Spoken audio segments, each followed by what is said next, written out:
keep their privacy, while then the government can still use that data to ensure against fraud and corruption. So it's a big, wide open question, I think, that we will have collectively to deal with in the next few years. And along those lines, I'd like to go, to number 5 with Tricia on the, if we want to go cashless, but the government regulator doesn't issue these standards, what can you do? Thanks. So I'll answer this and also kind of segueing off of your response there on how cashless platforms to ensure that they won't be used for future surveillance.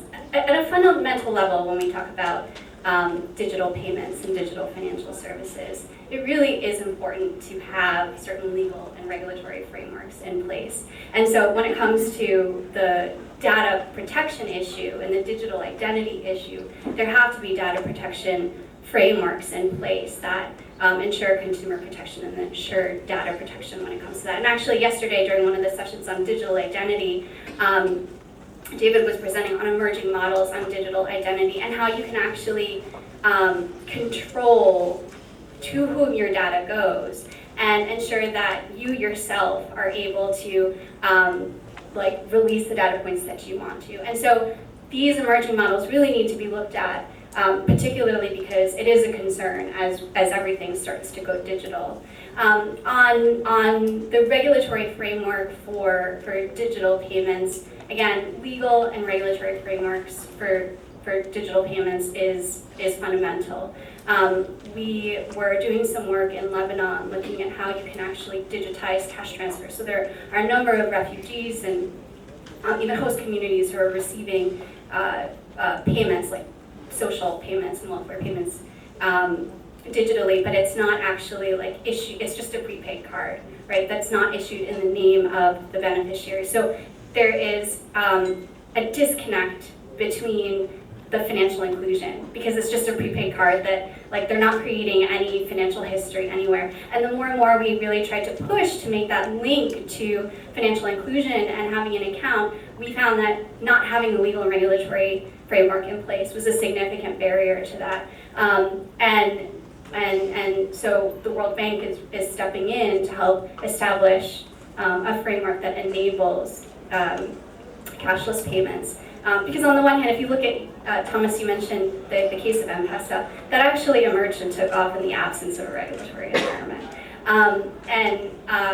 But that was a unique case, and more, you have to strike that balance between a restrictive regulatory environment, right, that doesn't really balance integrity, stability, and inclusion, and the absence of one, where there is a high degree of regulatory uncertainty, which actually prevents innovation and competition. So creating that is in place. What recommendations do we have? Well, we have AFI actually in the room, and they're doing a lot when it comes to the policy and the regulatory aspects. But a number of the international institutions are looking at that to help governments who do not have these frameworks in place to actually put one in place, and one that's enabling. Great. Thanks. Just the last question on here about cryptocurrencies.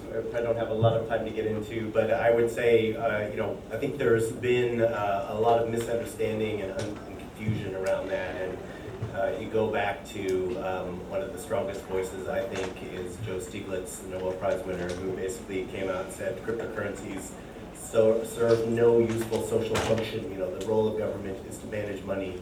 And cryptocurrencies are mainly there to avoid that. And of course, there is a strong demand for currencies outside of government control and anonymous digital payments. There's a big demand for that, for both good and bad. But it's it's something that has so many problems with fraud and corruption and technical issues. It's an area that we need to really be careful about, because I think there's a lot of hype there that is not justified.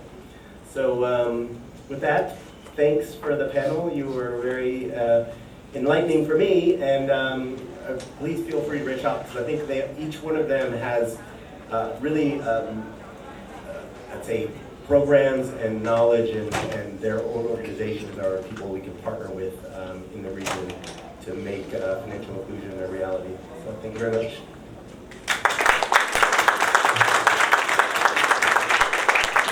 So we're going to a break now, and the panelists here are available to chat if you want to come up and ask questions as well.